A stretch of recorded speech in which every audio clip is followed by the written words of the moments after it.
Tired of the everyday routine? Ever dream of a life of romantic adventure? Want to get away from it all? We offer you Escape. Escape, designed to free you from the four walls of today for a half hour of high adventure.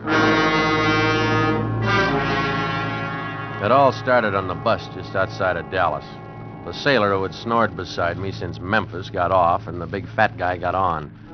He overflowed into my half of the seat, and for sound effect, he ate one apple after another. He must have bought them by the sack. Hey, fella, do you mind? Huh? My top coat? Oh. I'd like to have it pressed, but I prefer a tailor to do it. No. I pulled the coat out from under him. He'd smashed my carton of cigarettes almost flat. From then on, I held the coat in my lap. In my mind, he was symbolic of everything connected with this trip and with my life. Second-rate, middle-class, mediocre. I was on my way to Hollywood. Yeah, I'm an actor. Under personal contract to Henry Slafta, a big director.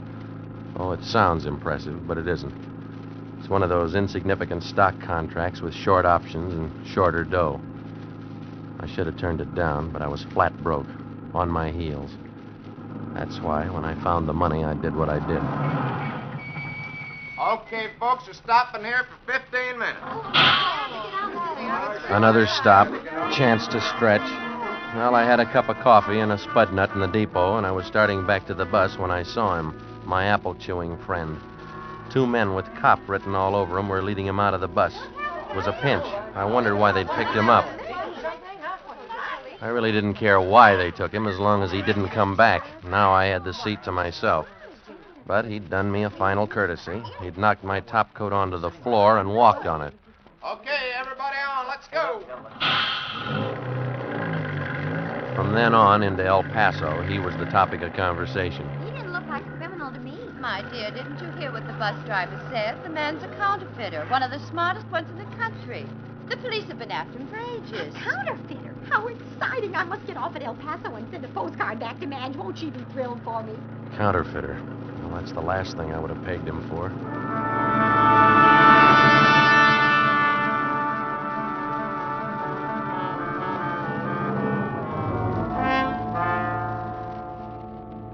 El Paso. El Paso. And Hollywood still 24 long hours away. Well, economy or no economy, I wasn't going to go on. I was dead tired, saddle sore from 3 days and nights on that bus. So I switched my ticket to the following day, and I hunted up a cheap hotel.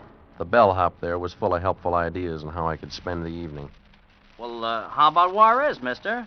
Juarez, huh? Yeah, old Mexico, just across the International Bridge.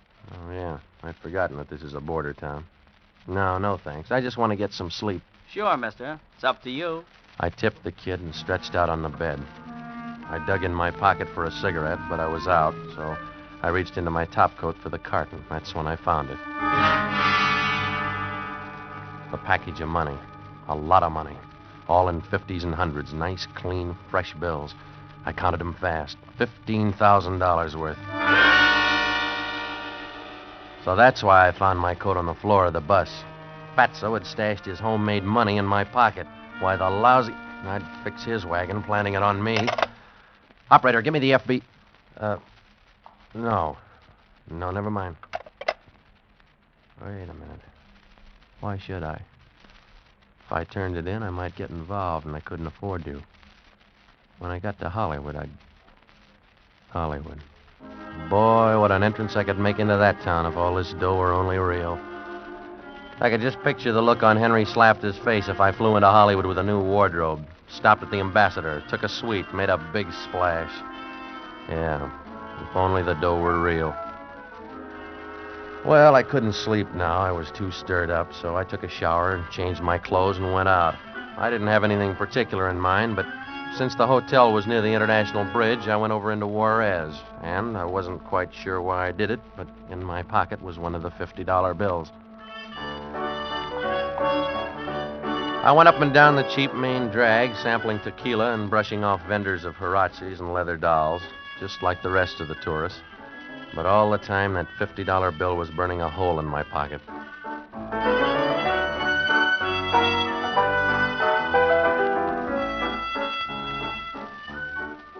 It was in a small bar, a crummy place called El Serape, that I finally took a chance. I'd had a couple of tequila daisies, and each time I'd given the waiter a half a buck. This time I handed him the $50 bill. I held my breath. And suddenly, I knew I'd been a fool. He didn't put it in the cash register as he had the other money. Instead, he went down to the end of the bar and handed it to a man sitting there, obviously an American. He took it, looked at it, and then had the waiter point me out. I got up out of the booth and started for the street, but the American caught me at the door. I'm, Chuck Rice. I'm the manager. Yeah. Hiya. You give this $50 bill to the waiter? Yeah. I guess I forgot to wait for my change, huh? You don't want to go around forgetting money like this. Just visiting? Yeah, tourist.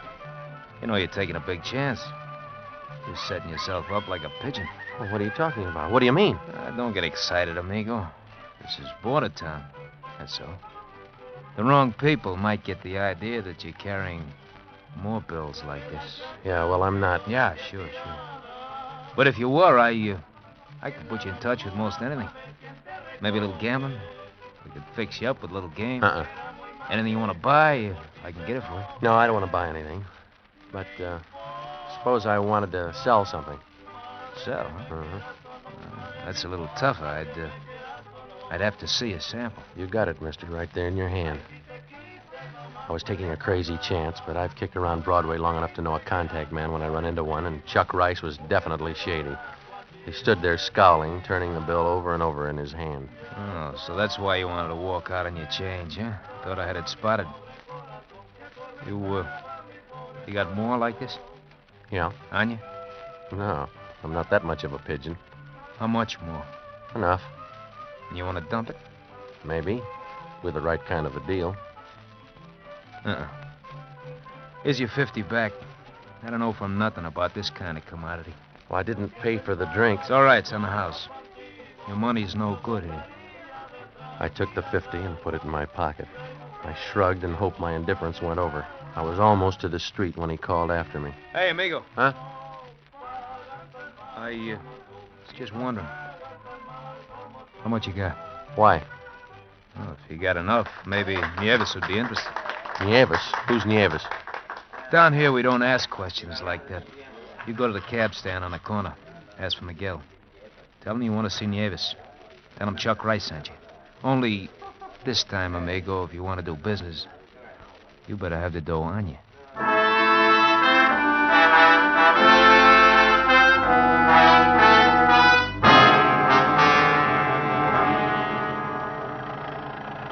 Miguel. Hey, I'm talking to you. What's the idea? You keep going around in circles. Quien sabe, senor? Can't sabe my foot. I want to go to Nieves. Si, senor, si, Nieves. Well, let's get going. Never mind the sightseeing. Miguel was driving down dark back alleys and dirt roads. I couldn't tell which direction we were going, and I'm sure that was the idea. But we were getting further and further out of town. I was beginning to wish I didn't have the money on me. But I hadn't gone back to the hotel for it when Miguel suddenly pulled off the road into a ruddy gopher-hole courtyard of a broken-down hacienda. It was littered with debris. I stumbled over a peg. His squeals woke a bunch of chickens roosting on a fence. And then I saw her. She was lying in a canvas hammock, one bare foot hanging over the side, deep in the enjoyment of an oversized cigarette. She seemed asleep, except for the rhythmic puffs of smoke. She never opened her eyes all the time I was there. Nieves? Si. Chuck Rice sent me. He thought we might be able to work out a deal. I got some money. I want to sell it. Chuck Rice said that you might handle it. You hear me? Si. I got $15,000 American in 50s and 100s. How much you want? Well, what'll you give me? How much? Well, I figure 5,000 would be fair. No touch. What? If that's all you want, I no touch. Why? Too hot. Well, if you think it's worth more. No touch. Okay, no touch. Come on, Miguel. Si, senor. Senor, Yeah. O'Toole. What was that? O'Toole, maybe he buy. O'Toole? Where's O'Toole? Oh, Miguel, no. Si, senor. Come, I will take you. Well, your English is improving, Miguel. Maybe your sense of direction will improve, too.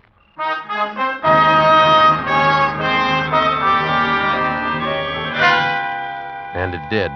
As the crow flies, so did we, straight to O'Toole's Dine and Dance, a gaudy tourist trap hypoed on the outside with neon signs advertising the best food and music in Juarez, while inside, 5 Latin beboppers were making hash out of Embraceable You.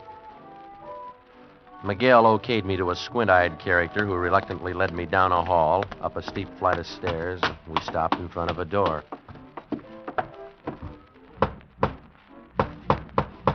Come in.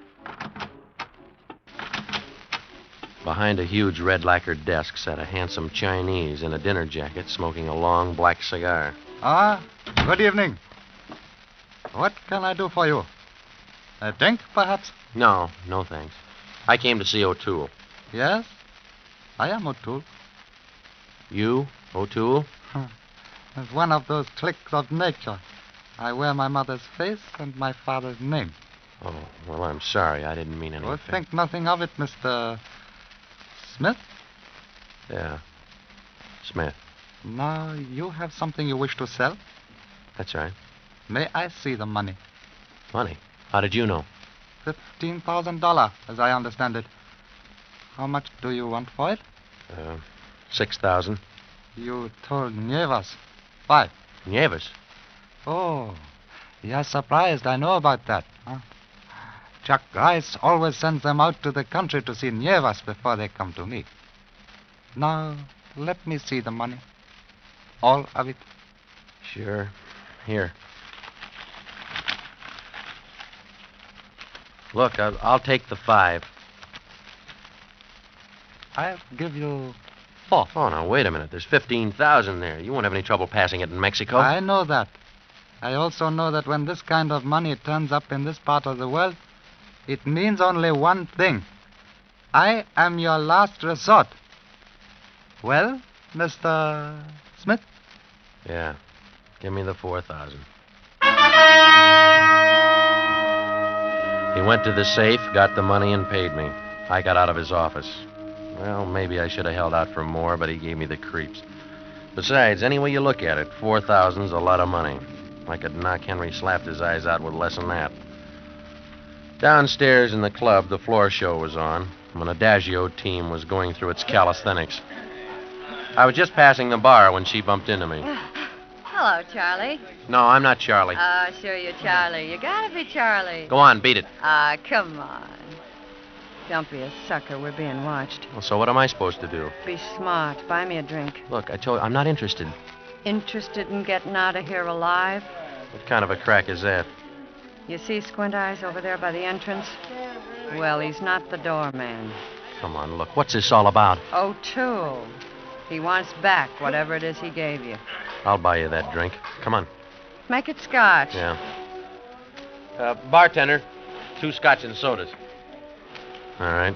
Now tell me why you're interested. I'm supposed to knock you out. You're what? Those 2 drinks you just ordered. Yours will be loaded. And not with bromoquinine to cure your cold. Ever hear of knockout drops, tourist? Yeah, sure, but I don't get it. What are you telling me for? I don't know.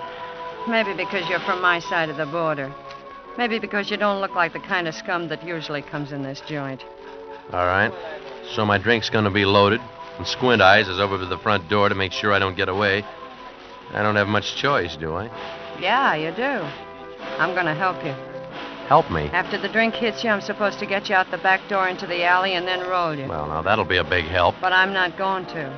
Quiet. Here come the drinks.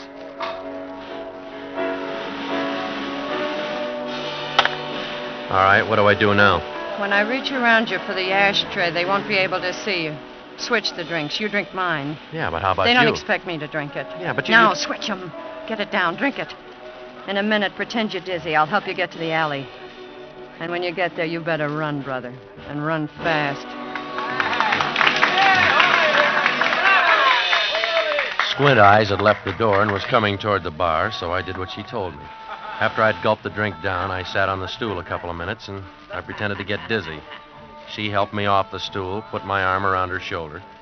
We were almost to the door, almost to the alley. It was just perfect, except for one thing. I was dizzy. My stomach turned over and over, and I passed out cold.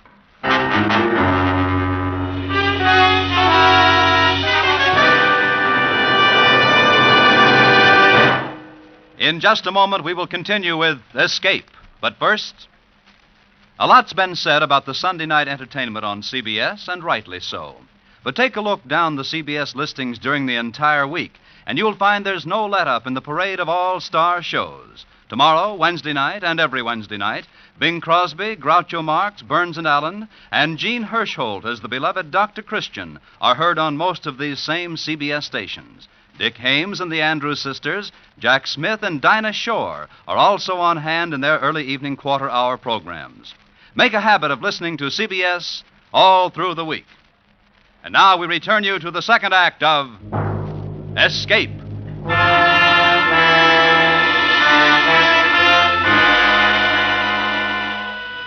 The smells were the same.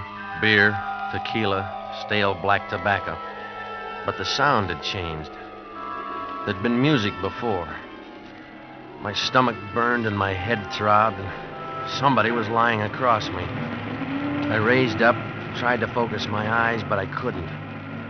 Gradually, I placed the sound.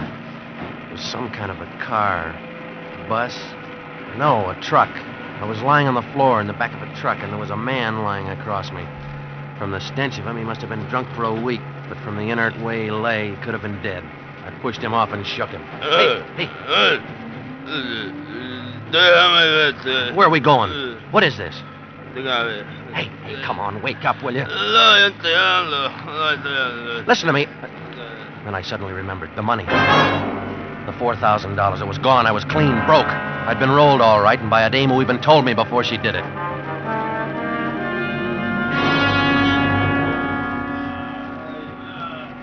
Then I saw the rest of them.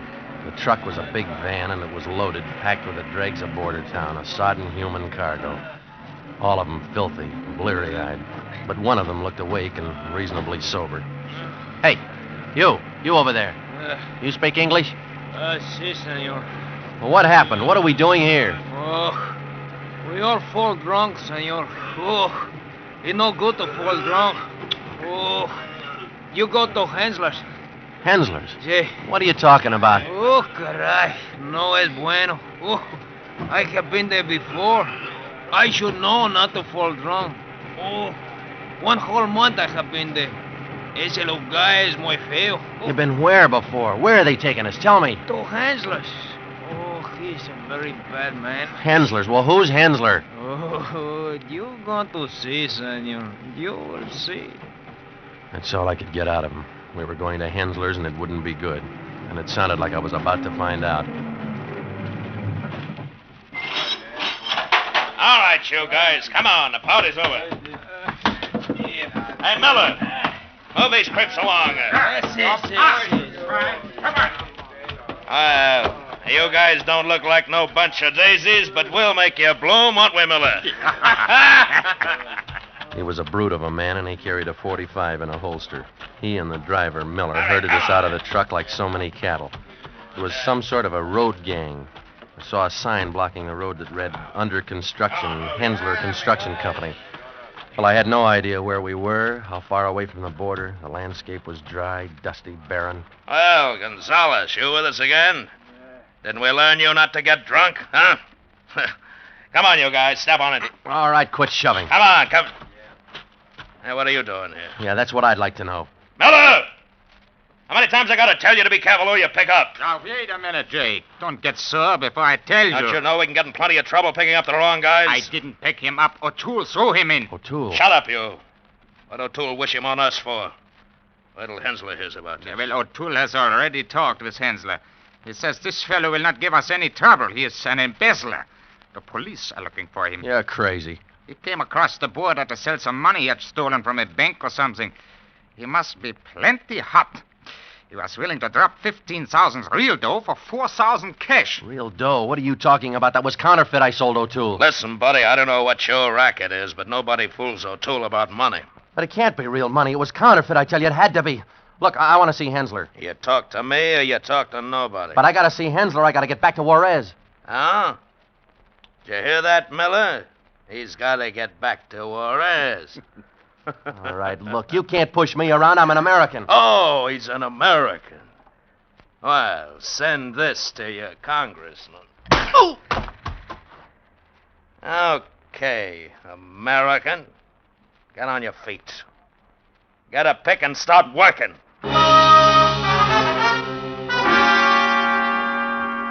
Hensler Construction Company. Just another name for a chain gang. I never saw Hensler. He wasn't there. But in the next week, I got to know Jake all right. I got to hate him. He drove us from dawn till dark, digging a roadbed by hand, pick and shovel, in the hot sun, in the dust, without rest. But worse than the physical torture was the thought that gave me no rest. I'd sold O'Toole real money.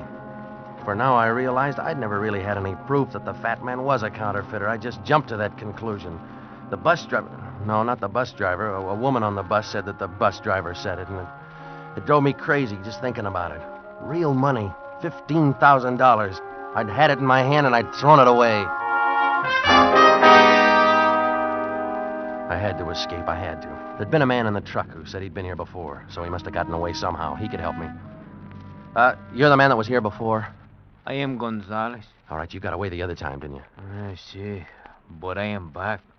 And this time I don't try to go. Well, how did you go? How'd you get out? Well, there is a highway. There is? Where? 4 mile, 5 mile. Many cars pass there. Just 4 or 5 miles. That's nothing. Oh, maybe it sounds nothing to you, senor. But those are bad miles to go. Ooh, caray. Only 4 or 5 miles. Over that way, he told me. Through the ravine. Well, I thought about it all that day, and I planned that I'd try it that night. But when we got back to camp, I was too dog-tired even to eat. I just flopped on the hard earth and fell asleep. Seemed that I'd just closed my eyes when I was shaken awake. Hey. Huh? Hey. Get up, American. Get on your feet. Huh? I got a little job for you. Oh, leave me alone, Jake. I'm tired. Get up! You're on overtime. He was murderously drunk. He had a bottle of whiskey in one hand and his .45 in the other. So I got up off the ground. All around me, the men were sleeping. If they heard him, they didn't pay any attention. He marched me down to the roadbed and threw a pick at me. There. I'll start digging. But it's the middle of the night. Look, I'm dead. I gotta finish the road. Start digging, I said. What are you picking on me for, Jake? Why me? You're gonna start digging? Or I start shooting. So I dug. I dug till my hands were bleeding and my lungs were scalded with the effort of breathing. He sat alongside the road, knocking off that fifth of whiskey and riding me every time I faltered. He was just mean drunk enough to kill me if I stopped. So I dug and I dug. Finally, I couldn't go on anymore. I was too tired to care. I dropped the pick and fell onto the road. My face was in the dirt. I lay there, panting, waiting for the bullet. When it didn't come, I turned my head, and what I saw gave me new life. Jake was sprawled out, dead drunk, and the .45 had slipped from his hand onto the ground. It was my chance. I hardly had enough strength left to move, but I knew if I didn't go then, it'd be too late. I'd never get away. I crawled over to him, and I got the gun, and somehow I got down the road and through that ravine, stumbled and crawled those hideous miles to the highway. And then I heard it, way down the road. It was a car. I ran out like a madman and flagged it down. Monday, Usted? Give me a ride, will you? Oh, you're an American, huh? Going back to the States? Yeah. Well, hop in.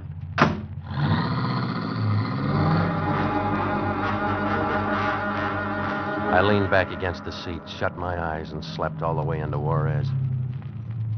Well, here you are. You said O'Toole's dying to dance. Sure I can't wait for you? No, thanks just the same, but I got some business to take care of. Okay. Good luck.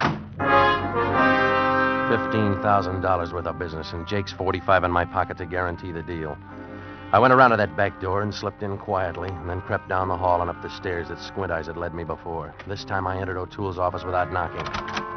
Hello, O'Toole. Oh, I didn't expect you back so soon. Sit down. Can I get you something? Yeah, you can. $15,000. Afraid I don't understand. We made a deal. Why didn't you tell me the money was real, not counterfeit, huh? Well, you seem to know what you were doing, and remember, you placed the value on the money. I did not. Yeah, well, I've just revalued it. I want it back, all of it. We made a deal, and I paid you, and I'm through with you. And you rolled me. How you lost the money I paid you is no concern to me. All right, then look, then maybe this will be some concern to you. I took enough punishment to get this gun not to hesitate to use it. Now get the money while you're still alive. That won't be necessary. How about 10,000? Look, don't stall. 15. But I should be allowed to realize some profit. Hurry up, O'Toole. I haven't got all day. I'll have to open the safe. Then open it. Will you take it in 10s and 20s? Now, look, I don't care how you give it to me, so long as it's American money. Now quit stalling and get it. I didn't trust him. I expected any minute he'd pull something fast, but he didn't. He gave it to me. I never realized before the power of a gun. It makes short men tall and tall men strong. Here you are. Thanks.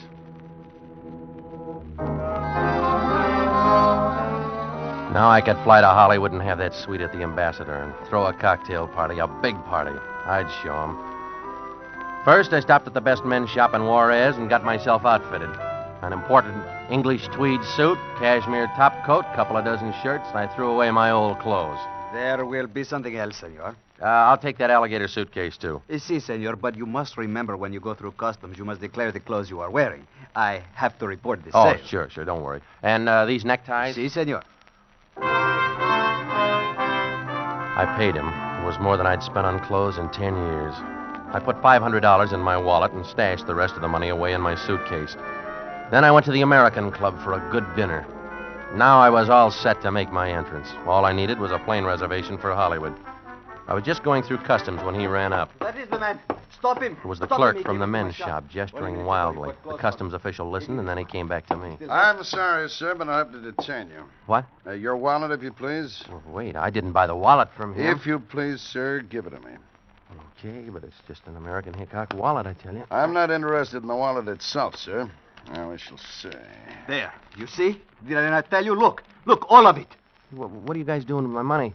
You admit this is your money, mister? Well, of course it is. Then I'm sorry you'll have to come with me. But why? Because, mister, all the money in your wallet is counterfeit.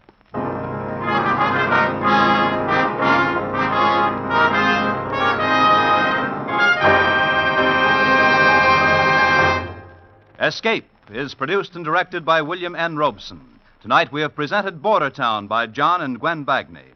Featured in the cast were Jack Webb as Evan, Bill Conrad as Jake, Ben Wright as O'Toole, Tony Barrett as Rice, and Jeanette Nolan as Nieves. Also heard were Ted DeCorsia, Paul Frees, B. Benaderet, Jerry Hausner, and Harry Bartell.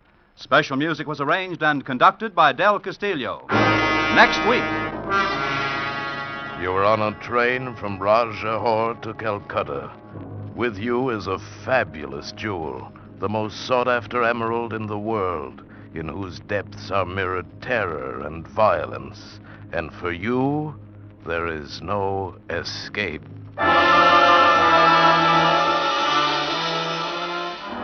It's a proven surefire formula for better living. If we all work together to produce more per man, per machine, per hour, we all move together toward the benefits in living that are possible only under the American economic system. The better we produce, the better we live. For your free copy of the booklet, Miracle of America, write Box 10, Times Square Station, New York. Stay tuned now for Hit the Jackpot, which follows immediately over most of these stations. This is CBS, the Columbia Broadcasting System.